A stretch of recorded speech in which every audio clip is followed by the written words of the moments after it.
Moi je suis un migrant aussi, donc je suis venu, j'étais réfugié, je suis venu en 94 en Belgique, après les drames qu'il y a eu au Rwanda. J'ai pris un avion pour venir ici, des gens prennent des bateaux, coulent dans la Méditerranée, tout le monde s'en fout. Les gens sont obligés de chercher à aller dans d'autres pays pour leur protection. On a tous des rêves et on migre pas pour rien. C'est des êtres humains comme vous et ils veulent juste changer un peu la réalité difficile où ils vivent.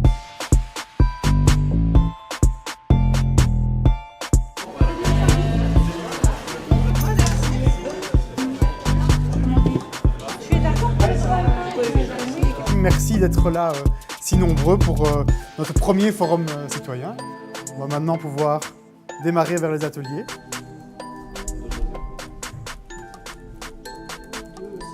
On a eu des bons échanges parce qu'on avait des gens issus de différents pays. On avait notamment des gens du Congo, du Rwanda, de France, de Belgique. Quand on parle de migration, on a tendance à parler à la place d'eux. Et ben là, c'est l'opportunité de donner la parole aux concernés. La gouvernance, oui, mais en termes de loi, de réglementation qui permettrait à un citoyen qui a des parents d'origine congolaise d'avoir la double nationalité et de pouvoir travailler au Congo. Ça a été souvent que je prends cette position de regarder loin. Pour mieux accueillir, déjà, il faut accepter d'accueillir. Donc dire déjà, on accueille les gens.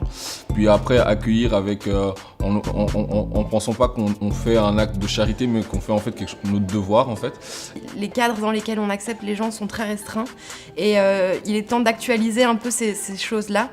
Par exemple, les réfugiés écologiques, c'est quelque chose qu'on ne prend pas du tout en considération aujourd'hui, alors que c'est un des enjeux majeurs de demain.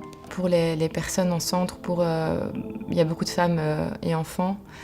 Ce serait vraiment intéressant de repenser à avoir un accompagnement psychologique ou social un peu plus présent. Et leur donner peut-être plus d'égalité par rapport aux droits médicaux qui pour moi sont le minimum pour pouvoir respecter la dignité d'un être humain. On doit aussi mener un plaidoyer pour que le gouvernement puisse appuyer les jeunes, investir dans les jeunes à travers l'éducation.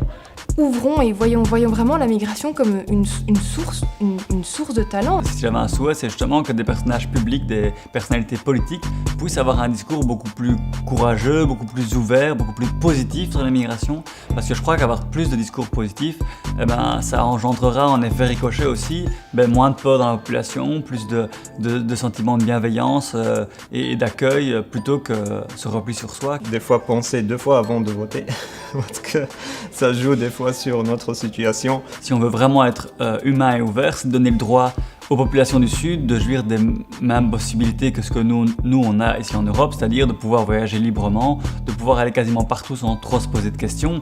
Et donc il faudrait des frontières qui soient beaucoup plus ouvertes, il n'y a pas photo. Moi j'aurais envie de proposer au gouvernement de vraiment aller à la rencontre de ces personnes, aller à la rencontre des réfugiés, pour justement se rendre compte que les réfugiés c'est pas juste un nombre, que la migration c'est pas juste un nombre, mais qu'il y a vraiment chaque individu, chaque histoire, et donc qu'il y a vraiment quelque chose à faire pour chacun ici et que chacun a sa place partout. On n'est pas là pour profiter, on n'est pas là pour voler, on est là pour étudier, pour travailler. Peut-être on n'est pas une charge, mais on est une richesse pour le pays parce que tous les gens qui sont ici, ils cotisent déjà dans l'économie de la Belgique. Et ce que je dis toujours à la fin, liberté et papier pour tous. Voilà, merci.